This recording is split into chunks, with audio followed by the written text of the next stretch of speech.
Okay, hi Healing Hub family. How have you been? So I sort of like disappeared last week. I don't know, I think in the week before.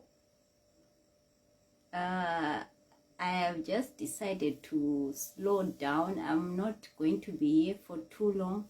This is just to announce that it has been lovely me showing up here like this. It's only for a while. It's not like I'm like shutting down totally, but then I have just entered a new season, which I believe is now one for proper structure. Yeah, you know, from May when I started showing up here, I have been teaching myself to show up, you know, consistently. I've been a person who procrastinates a lot. Like, I will get the ring light, I will start, you know, Facebook Live, I'll start writing a book.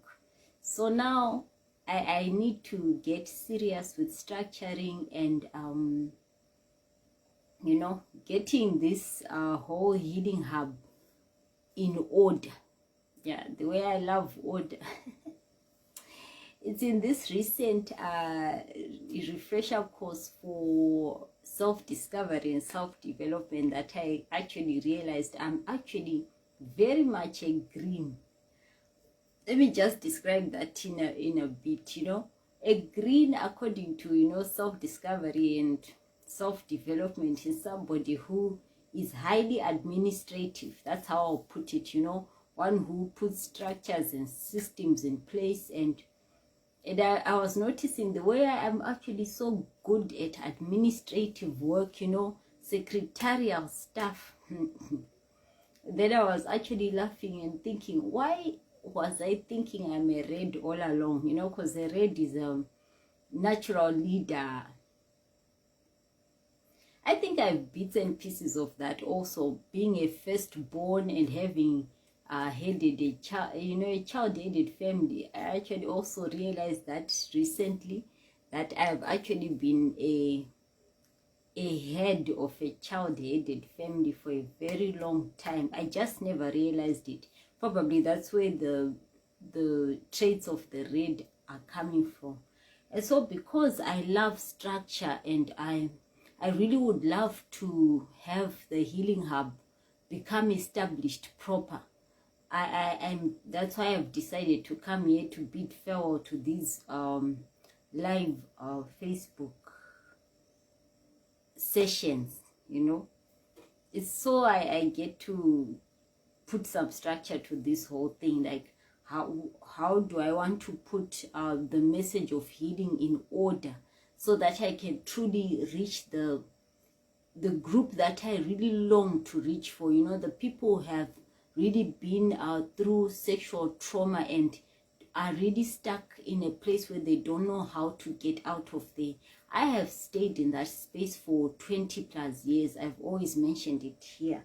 And my dream really is that someone else doesn't have to get stuck for that long in that space.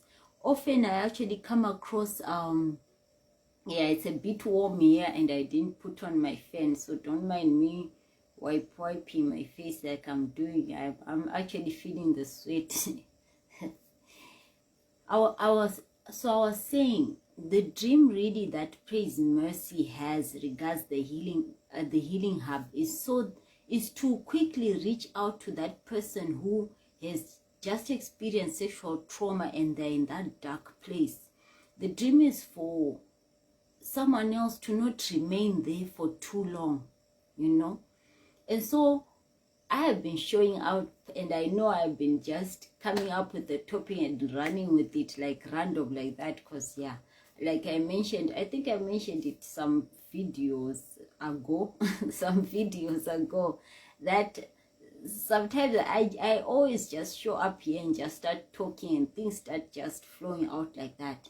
But then because like I said, I love structure, I would love to disappear and get the help that I need to put things in the order that I am envisioning in my you know, the vision that I have, I need the help to properly pack it, you know, and so that it makes sense. Like when we are talking about healing and moving away from the trauma,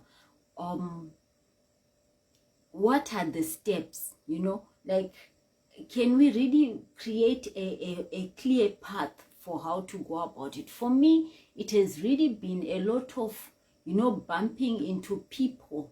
I actually believe, like I always mention this, like for me, my healing journey has really been because of the grace of God, because he has caused for people to just show up for me when I actually just needed it, at exactly the point that I have needed to move forward on the journey.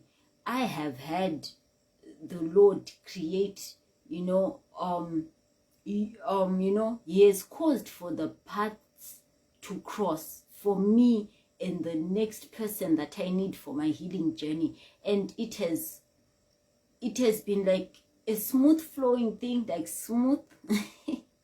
Because, you know, I would have gone maybe like for months or for weeks feeling like I am having this volcano that's just boiling within me that can no longer be contained. I'm like, Lord, I need to some relief for this lava that's boiling inside. And the next thing, I'm crossing paths with, you know, Mama Moshiwa. The next thing, I'm crossing paths with Mom Dr. Nelly Kangwa. I'm crossing paths with Dr. Clinton Kadochi. I've never planned for those, you know, things to happen for me. But then I actually know that that's not everyone's story, you know. It's not everyone who just when they are in need of help, the particular help they need just shows up for them like that. It's not everyone that gets that gets their story unfolding in the same way. That is why my dream really is to lay out a plan that's clear enough.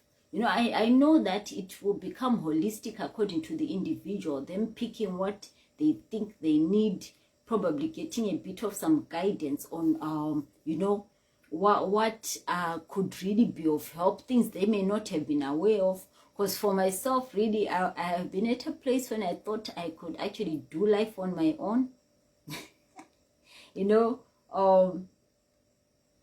riding solo, that has been my motto for a very long time, something that has been unhealthy for me. But then I never really realized that until I crossed paths with certain people in my life, you know. So it is my hope that when I come back up again, because I feel like I'm going underwater for a while, you know.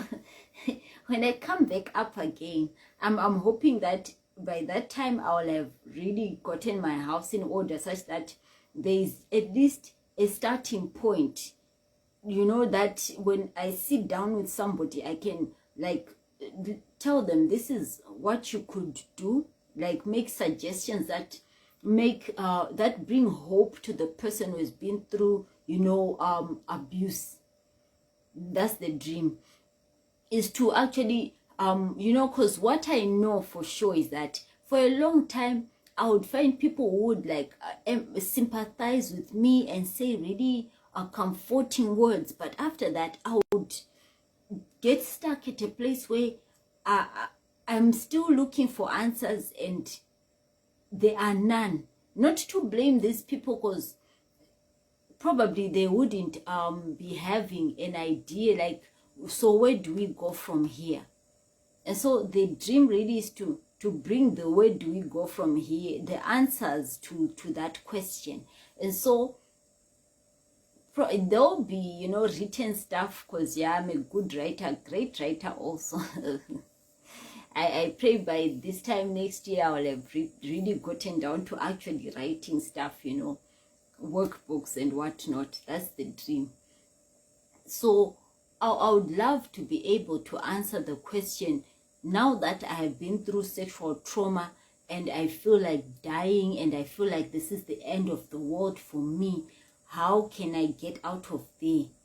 What's the pathway for me? How can I have hope again? How can I believe I'm a person that's worthy of love and respect again? How can I actually build boundaries around myself without feeling like I'm not even worthy to do that? You know, there are some people who let boundaries, who just let anyone and anything in and out of their lives, is because sometimes they'll just be feeling like, if I put my foot down on this aspect, what if I get rejected and I remain alone? So it's because of the crushed soul. I mentioned it once that when someone goes through sexual trauma, it's not it doesn't end at the physical invasion of the body. It continues even to someone's soul. You know, the mind is crushed, the emotions are crushed, the will is crushed. And so imagine somebody who has a soul that's just stuck in this place of being crushed, and they are just walking around like a zombie. I mentioned it before also, that you are really unaware, you're in a state of perpetual numbness, you know. So in that state, you can never really stand your ground on matters. You end up just, you know, saying yes to anything and everything, and maybe refusing even the help that you need, but because you're not aware of it, you end up even shutting out the people who are actually called to help you, and then letting in people who are bringing more harm, because probably the negative energy is drawing back in that, you know, negativity that you have always known, you know. So that's the hope for me disappearing in this season. I pray when I appear again. Pray for me, guys. Yeah, but then I feel like I'm in that season now. You know, for years, like I've been saying, I have been wanting, you know, to bring this aspect of praise, to get her to a place where she is actually walking her own journey of healing, while at the same time telling somebody else who remains stuck that they can actually do it, you know, that they can actually start their own journey. Like, please look where I am now. Well, and I get to tell them, like, this is where I was, where you are, I was there before, and you can get to where I am, you know. So it's somebody who is healing in public, in the hope that somebody who still remains stuck, or who still feels stuck, gets to have the courage to start their own journey again. So yeah, that's basically it. I think I have talked enough. That's like 13 minutes. Yeah, I think that will be enough, because I really don't have a topic to be talking about today. On the written post, I know I've been trying to just go back to what, when I talk about healing, what is that? What does that look like? Especially the aspect of having to go back, because a lot of people I know, because they wouldn't know what to do with the pain they've carried for so long. A lot of us, I'm talking from my own experience, I hope somebody can relate. A lot of us choose to you know, just bury that stuff and pretend we are okay, and decide to, you know, continue with life. But really, how we are relating and how we are viewing the world is unsafe. Do you know, in this recent refresher, I actually realized that my key focus filter really has always been, is this safe? That's the question I've always asked myself for anything and everything. Is showing up on Facebook safe? Is you know, opening up to Carol safe? Yeah. Yeah, I met a certain Carol Mushota David once, and that's why I use the example of the name. We'll talk about that some other time, or maybe never. I'm just explaining why I actually use that particular name. I have been in a space where I have felt like everything may just, the floor may just, the earth may just disappear from under my feet, and I find myself in the space where harm is coming my way. So you see, this has been a key focus filter so much that I have avoided even people who could have. Oh, hello. Thank you so much, Uncle Paul. Thank you for showing up. So I was saying, I have noticed that because of the trauma that I have been through, I have always, decided to relate or not, or to be in a certain space or not, through the key focus filter that just says, is it safe? And most of the times, I don't want to lie, I have always perceived everyone and everything as unsafe. And probably that has kept me stuck in spaces that I probably shouldn't be in anymore. But because I've always felt the world is unsafe to me, it's a huge, fearful world that's out to swallow me up alive. Perceptions that have come from the different forms of trauma that I have been through, you see. But because I've gotten the help that is needful for me to get out of there, I have actually decided to edit the key focus filter, the question. They say there's a question you ask yourself that causes for you to act a certain way, or to venture into new spaces or not, That question is what drives you. So for me, it has always been, my core focus has always been the need for safety, and it has been, I will put it in the manner that says, it has been at a paranoid level, I'm so grateful that for the most part, the fear that I've had that I will meet some form of harm, I've actually always met the opposite.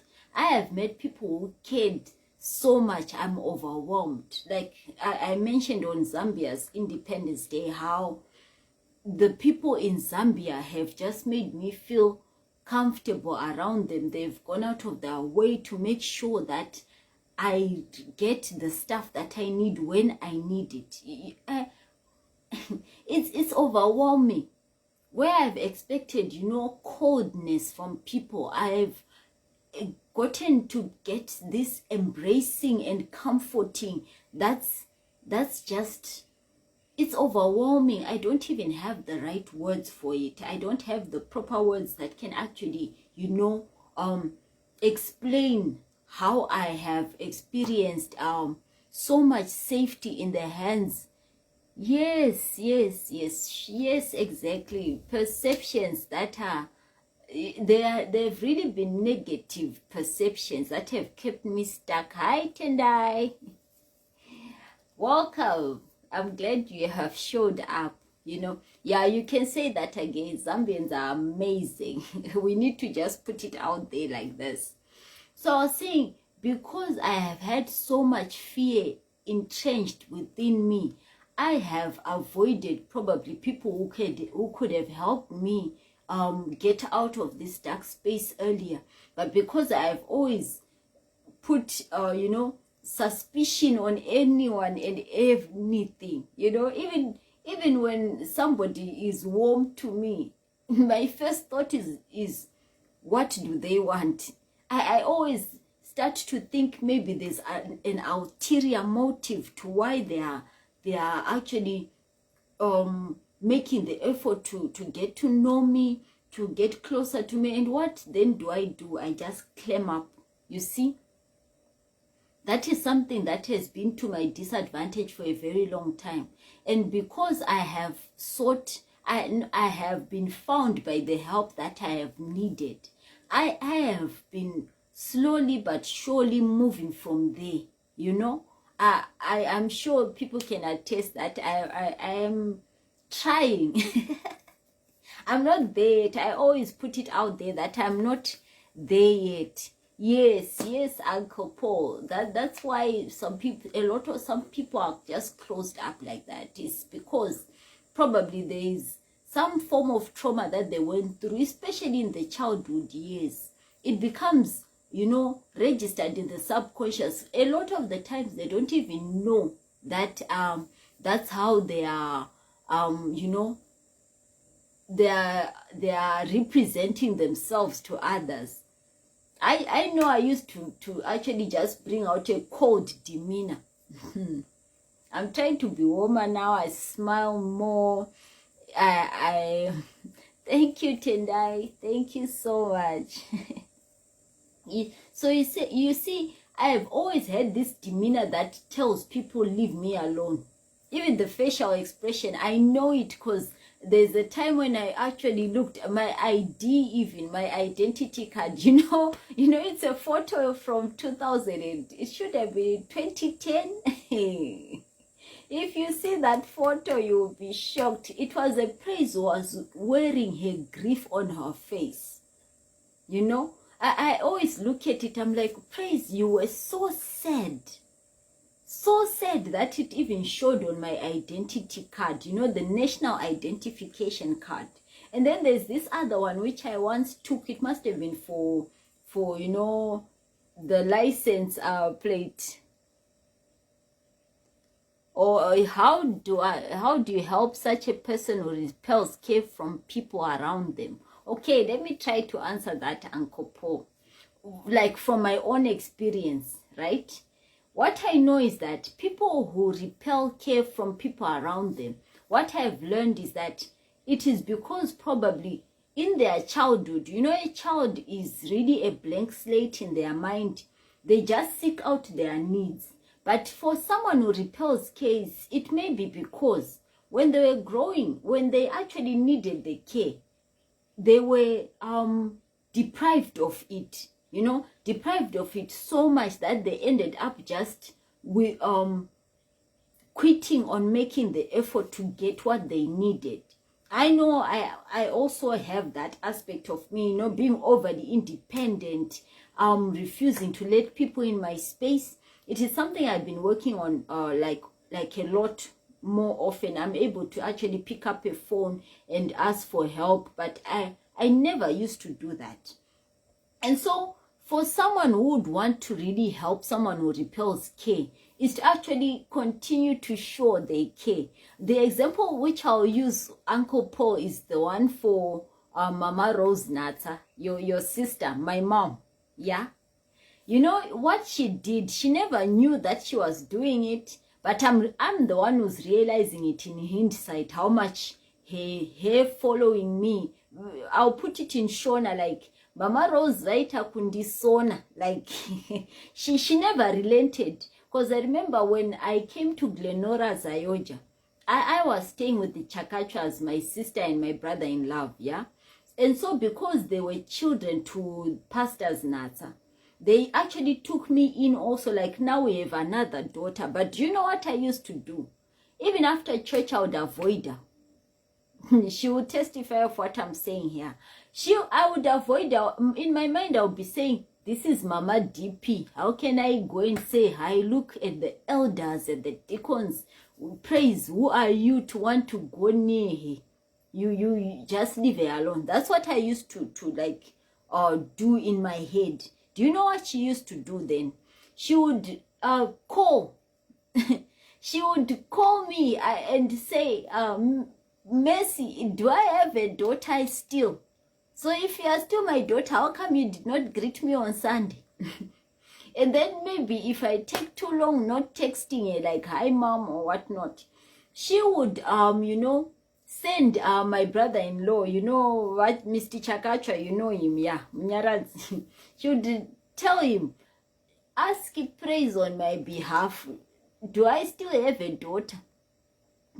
So because I felt embarrassed that she was actually following me like that, guess what? The next Sunday, I would make sure she has seen my face and she has given me a hug, because, so, in that she was doing, it got me to a place that I realized, no, Mama Rose is not just seeking me, is not just calling me her daughter just for, you know, for what's the word we use these days? We call it for, there's a word which is used on these Facebooks.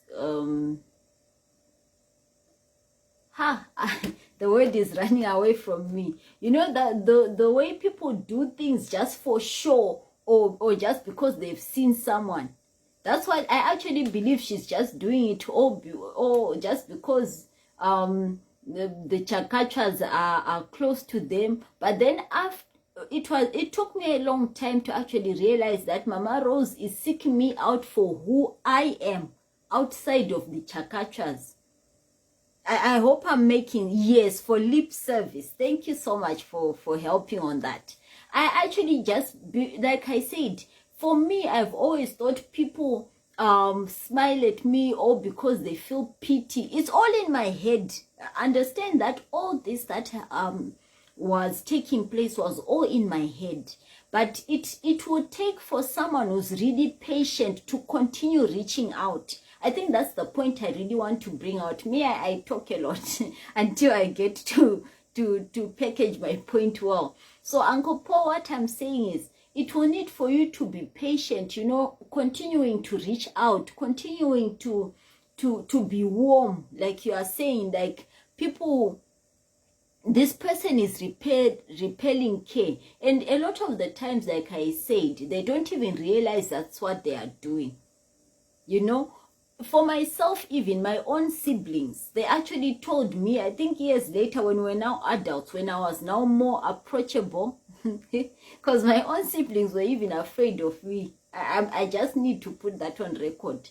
I used to always want to be alone. And if people, you know, show up and I now feel like we are now too many, I would actually move room. Imagine. People have come and me, I now just feel irritated. I just go to the spare bedroom and I'm alone. I do that even up to now, but now I make the effort to just be around people. Like, say I visit my sister in Harare. She has a family. She has her, you know. I no longer stay in the spare bedroom, like away from everyone. I show up in the kitchen. I show up in the lounge just so people feel, you know, I am part of the group, you know. I hope I'm making sense, Uncle Paul. Has that answered your question? Please, oh, lovely. I'm grateful that you are saying you're learning.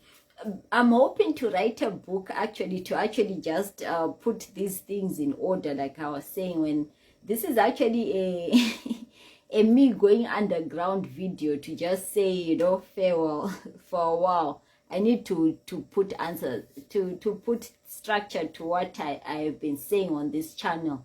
Thank you so much, Uncle Paul, for the feedback. So the issue is really to remain patient and to continue, you know, reaching out. Eventually they'll see that it's not just lip service. Eventually they'll see that there's no ulterior motive behind you, you know, showing that you care, you know.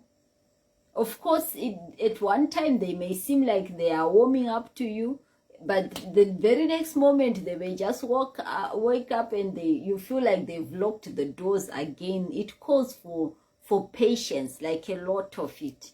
But at the same time, the reason for the healing hub now is for the one who is repelling people to now get to work on themselves, to work on the negativity that causes for them to repel people, so that they can also now start to cooperate. Like I was saying, for me, because I have now, you know, been working on myself, unloading my heart and unloading the soul of the you know, like another word that's running away from me, of the negativity that I've carried for too long. Now I am now making more effort to actually relate better with those around me, you know, like by you know, like I was mentioning, by actually smiling while in a room. I no longer remain stuck on my phone screen.